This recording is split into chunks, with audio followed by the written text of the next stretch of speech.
আমরা তো দল বেঁধে এসেই পড়েছি গপ্পের দলে। আপনারা থাকছেন তো আমাদের সাথে? শুরু হলো। সত্যজিৎ রায়ের লেখা অভিরাম। তোমার নাম কি? অভিরাম সাউ বাবু। হুম, তো তোমার বাড়ি কোথায়? উলুইপুই গায়ে বাবু, উড়িষ্যা। বাড়িতে আছে কে? আমার দাদা আছে, বৌদি আছে, 2 ভাইপো আছে। তোমার বাড়ি যেতে হয় না? কালে ভদ্র বাবু, আমি তো সংসার করিনি। ধান জমি আছে কিছু, দাদাই দেখে। তা তুমি বাড়ি গেলে বদলি দিয়ে যাবে তো? নিশ্চয়, তবে সেই দরকার আমার হবে না বাবু, হলে বদলে দিয়ে যাব নিশ্চয়ই। বদলির কথা কেন উঠলো সেটা বলছি তোমায়। আমার সন্ধেবেলা একা থাকতে ভয় হয়। আমার ভূতের ভয় আছে।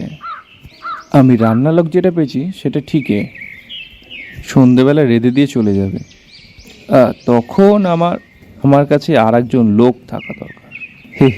সেই নিয়ে আপনি চিন্তা করবেন না বাবু, ও হয়ে যাবে। আমার নিজের মনে কোনো ভূতের ভয় নাই। ঠিক আছে অভিরাম। লোকটিকে বেশ ভালোই লাগলো শঙ্করবাবুর। 40-এর কাছাকাছি বয়স, বেশ হাসি খুশি, চালাক চতুর চেহারা। স্টেট ব্যাংকের কর্মচারী শঙ্করবাবু এই 7 দিন হলো বদলি হয়ে পশ্চিমবাংলা ও উড়িষ্যার বর্ডারে ছোট শহর কাঞ্চনতলায় এসেছেন। নিজে একা মানুষ, 2খানা ঘর সমেত একতলা একটি ছোট বাড়ি পেয়েছে। তাতে তার চলে যাবে।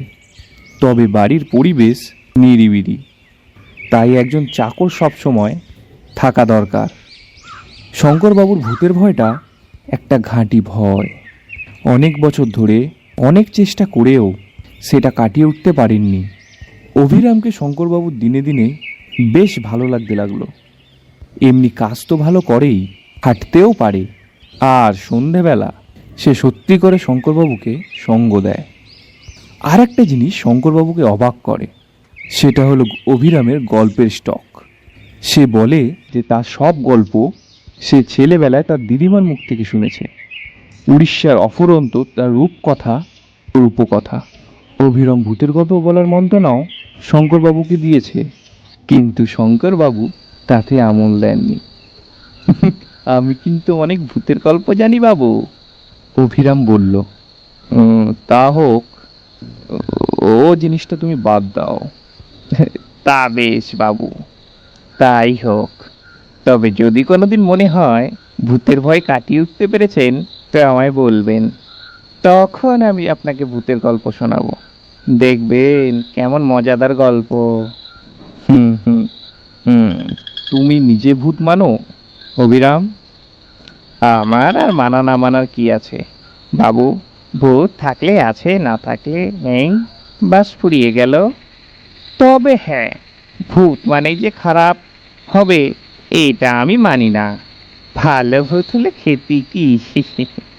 কথা আর বেশি আগালো না। এই ঘটনার 3 মাস পরে এক বর্ষাকালের সকালে অভিরাম শঙ্করবাবুর কাছে এসে বলল, বাবু, দাদার কাছ থেকে চিঠি পেয়েছি।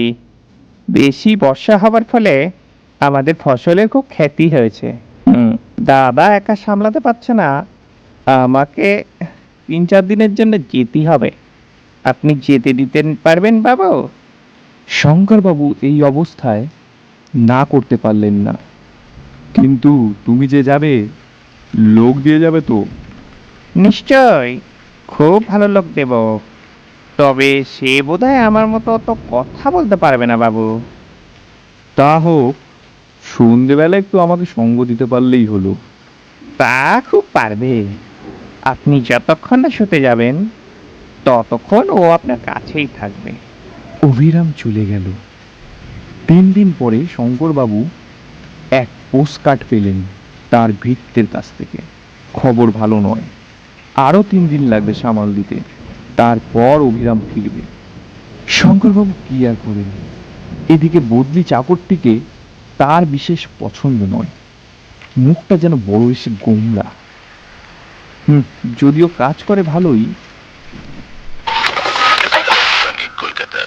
খবর পড়ছি অয়ন চক্রবর্তী মুখ্যমন্ত্রী বলেছেন বন্যা ত্রাণের জন্য তিনি আরো ব্যবস্থা নেবেন। পরদিন সকালে রেডিওতে খবর শুনে শঙ্করবাবু স্তম্ভিত। তার চাকরের গাঁ এবং তার চারপাশে বেশ অনেকখানি এলাকা জুড়ে প্রচণ্ড ঝড় বৃষ্টির ফলে হাজার হাজার লোক মারা যায় এবং অনেক লোক গৃহহীন। শঙ্করবাবু মাথায় হাত দিয়ে বসে পড়লেন।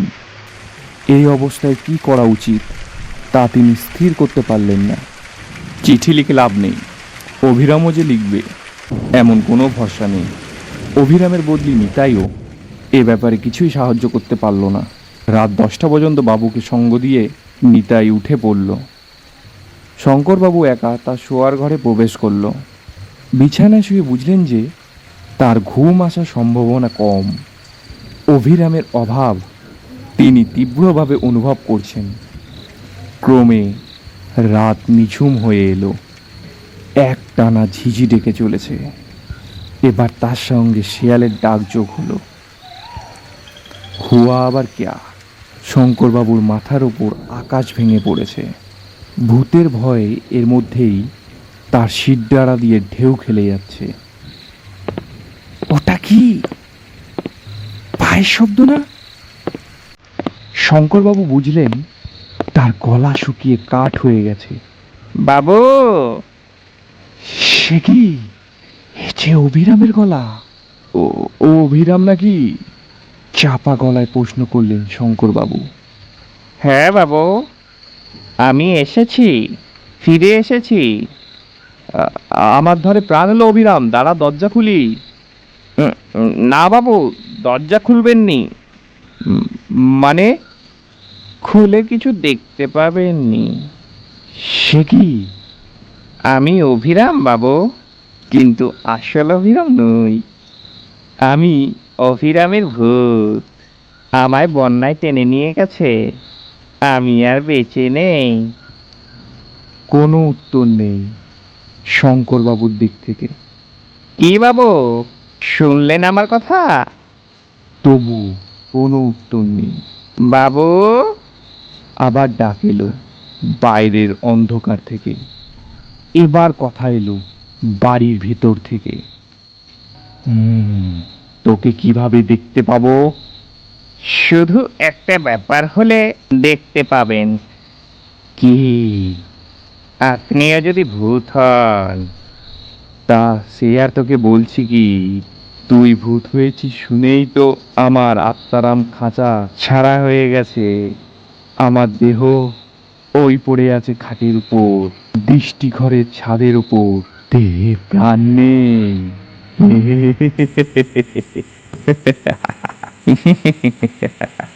তবে চলে আসেন বাবু। এই এলুম বলে আমাকে গল্প শোনাতে পারবি? ভূতের গল্প? কারণ এখন আর ভয় নেই। পাখি মরণটা গল্প শুনে কাটিয়ে দেব, কি বলিস? যা বলেছেন বাবু।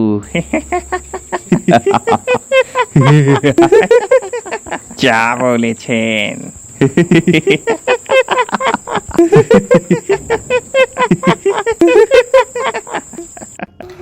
এই হলো এপিসোড নাম্বার 27 গল্প। যদি তোমাদের ভালো লাগে এই চ্যানেলটাকে সাবস্ক্রাইব করে দাও এবং লাইক আর কমেন্ট করতে যেন ভুলবেন না। আপনারা পাশে থাকলে আমরা আরো এগিয়ে যাব, আরো নতুন নতুন গল্প বলার চেষ্টা করব। আপনারা সবাই ভালো থাকবেন, সুস্থ থাকবেন। আবার দেখা হচ্ছে